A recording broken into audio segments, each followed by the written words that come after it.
አሰላሙ አለይኩም ወራህመቱላሂ ወበረካቱ።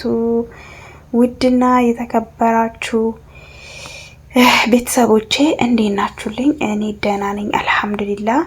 ዛሬ በእጣን ነው ማለት ነው ከች ያልኩላችሁ። ያው አጀማመሩ መቼም እኔ እጣን በጣም ነው የምወደው እና ይሄ ቪዲዮ የቀረስኩት ጁማአ ነው አርብ ዕለት ማለት ነው። ሳልፖስተው ቀረው ያው ስራ በዝቶብኝ ነበረ። በቃ በመሃል አልፖስተትኩትም እና የራሴን ክላስ መጀመሪያ የነበረው የራሴን ክላስ አስተካክዬ ወደ ሴቶቹ ክፍል መጣሁኝ ማለት ነው። እንግዲህ ከራሴ ነው የምጀምረው ሁሌም ማለት ነውና ያው ስገባ ክላሴ ስገባ ምናምን እንዳይደብረኝ ምናምን በቃ ጽድት አድርጌ ነው የምወጣው ክፍሌን ማለት ነው። መጀመሪያ ላይ እንዳያችሁት እና እዚች ጋር የሴቶቹ ክፍል መስታወት እያጸዳዳው ነው። የሜካባቸው ቦታ ምናምን ይሄ የሴቶቹ ክፍል ነው ማለት ነው። የመዳሜ ክፍል እንኳን አላጸዳሁትም ጁማ ቀን ያው ስለሚተኙ ከተነሱ በኋላ ምናምን መጨረሻ ላይ ነው ማጸዳው ማለት ነው። እና አሁን ያለሁት የሴቶቹ ክፍል ነው ማለት ነው የልጆቹ። እና በዚህ መልኩ ክፍላቸውን በደንብ አድርጌ አስተካከልኩኝ፣ ጠረኩኝ፣ ወለወልኩኝና ከዛ በኋላ ደግሞ ቀጣይ ወደ ወንዶቹ ክፍል ሄድኩኝ ማለት ነው። የወንዶቹን ክፍል ብታይ በቃ እየሮጥኩኝ ነውና ጁማ እንዳይደርስብኝ እንዳያልፈኝ ማለት ነው። እና የወንዶቹም ክፍል በዚህ መልኩ አስተካከልኩኝ። እናንተ ግን የምር የወንዶች ክፍል ቶሎ አይቆሽም፣ የሴቶች ግን ቢስሚላህ በቃ በየቦታው ነው የሚጥሉት፣ ሁሉም ጸጉራቸው ምናቸው። ወንዶች ክፍል ብዙም ቆሻሻ አይኖርምና እና ልብሳቸውንም ወደ ዶላብ አስገብቼ ሳሎኑን በዚህ መልኩ ጠራርጌ ምናምን መጀመሪያ ላይ ወልውዬ ማለት ጠረጴዛውን ምናምን እንትን ብዬ መወልወል ብቻ ነበር የቀረኝ። ያው ቪዲዮም በዛው እንዳይረዝም በማለት ማለት ነው። ከዛ ሳሎን እንደዚህ ወለወልኩኝ። እንደምታዩት ያው ብዙም ቆሻሻ የለም። ያው እዚህ እንግዲህ የእንግዳ ክፍል ስለሆነ ብዙም አይቆሽሽም፣ ግን ያው ግድ ነው መጸዳት ማለት ነው።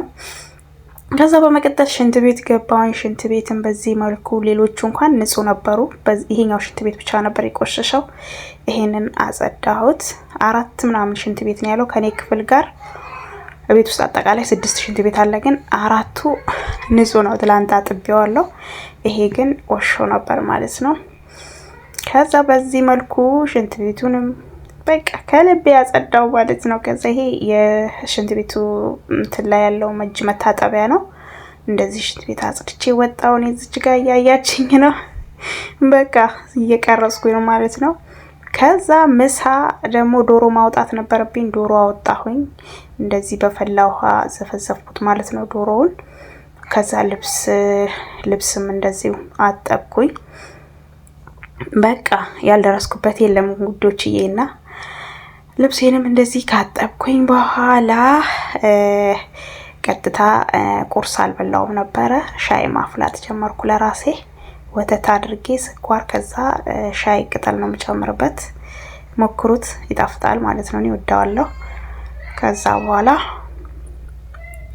እንደዚህ ዳቦ ለውዝ ቀብቼ ቁርሴን በላው ማለት ነው። እኔ ግን ባይዘይ በቃ ስራ ካልጨረስኩ ቁርስ አይበላልኝም አላቅም፣ በቃ እየለመደብኝ ስለሆነ ማለት ነውና በቃ ስራውን አይቼ ቁርስ መብላት አይበላልኝም። ከዛ ወደ ሻወር ትላላችሁ፣ ሻወር ገባሁኝ፣ ታጠብኩኝ። ክፍሌንም እንደዚህ ከእጣን አጭሼ በቃ መጀመሪያ ላይ ወደ ክፍሌ ነው ይዤው የምመጣው እጣኑን ማለት ነው። ሻወር ወስጄ ልብሴን ቀይሬ ክፍሌን በዚህ መልኩ ጥንጥን አድርጌ አስተካክዬ እንዴት ደስ እንደሚለኝ እና ጁማአዬን ሰገድኩኝ። ጁማአ አላመለጠኝም አልሐምዱሊላህ። ጁማአዬን በዚህ መልኩ ሰገድኩኝ ማለት ነው። ዱአ አደረኩኝ። በቃ አላህዬ ከሰው ቤት አውጣኝ፣ ለሀገሬ አብቃኝ፣ በቃ ከቤተሰቦቼ ጋር እያልኩኝ ከልቤ ዱአ አደረኩ ማለት ነው። እንደኔ በስደት ያለ ለሁሉም ከቤተሰቦቹ ጨምር እያልኩኝ ማለት ነው። እና እዚች ጋር ደግሞ ዶሮ በዚህ መልኩ አርስቶ አድርጌዋለሁ ማለት ነው። ዶሮ ምሳቸው ነጭ ሩዝ ቀቅያለሁ። በዚህ መልኩ ዶሮ ሬዲ ሆኗል እና ወዳችኋለሁ ቤተሰብ፣ አበረታቱኝ። ላይክ እና ሰብስክራይብ እንዳይረሳ። እወዳችኋለሁ። ስለተከታተላችሁኝ አመሰግናለሁ። ባይ